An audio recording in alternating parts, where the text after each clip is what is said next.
আসসালামু আলাইকুম দর্শক। আমি এখন আসছি আমার ঘেরে। এখন বিকাল 6:30টার মতো বাজে, সন্ধ্যার কিছু আগে।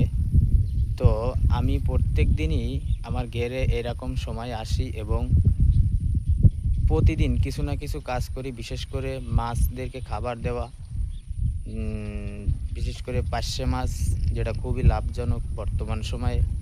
আপনারা সবাই জানেন যে বাগদা চাষে ভাইরাসের যে আক্রমণ, সেটা কিছুটা কাটিয়ে ওঠার জন্য পার্শে মাছ চাষকে আমি লাভজনক বলে মনে করি। কারণ পার্শে মাছ প্রতি ৩০ পিসে অথবা ৩০ থেকে ৪০ পিসে কেজি আসলে সেটা ৬ থেকে ৭০০ টাকা দরে বাজারে বিক্রি করা যায়। যেমন বাগদার ফলন আমরা আপনাদের খুব বেশি ভালো হয় না সনাতন পদ্ধতিতে চাষাবাদের ক্ষেত্রে। কারণ সবসময় ভাইরাসের আক্রমণ লেগেই থাকে। বছরের প্রায় প্রথম ৩ থেকে ৪ মাস আ আপনার বাগদার ফলাফল খুবই আশানুরূপ হয় না।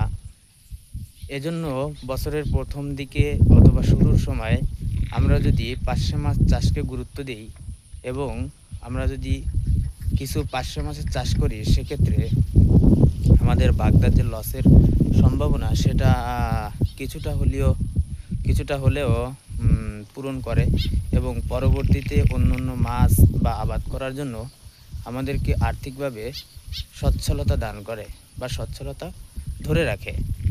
এজন্য এখন আমি প্রত্যেক দিনই পার্শে মাছকে খাবার দিই এবং আমি পার্শে মাছকে সবসময়, আপনারা জানেন যে পার্শে মাছ ভেসে খেতে পছন্দ করে বা ওরা পানির উপরের ছত্রাক, এগুলা এই ধরনের খাবারগুলো তারা বেশি পছন্দ করে। এজন্য আমি পার্শে মাছকে ভাসমান খাবার, যেমন অটোর বালিশ অথবা আপনারা বলতে পারেন অটোর কুড়া, এগুলাই দিয়েই তাদেরকে খাবার দিই। একটু আগে আমি আমার মাছকে খাবার দিয়ে দিছি। আপনারা দেখেন, আমি দেখাচ্ছি কিভাবে মাছ খাবার খাচ্ছে এবং তাদের গ্রোথ কতটুকু সমৃদ্ধি হচ্ছে বা বাড়ছে।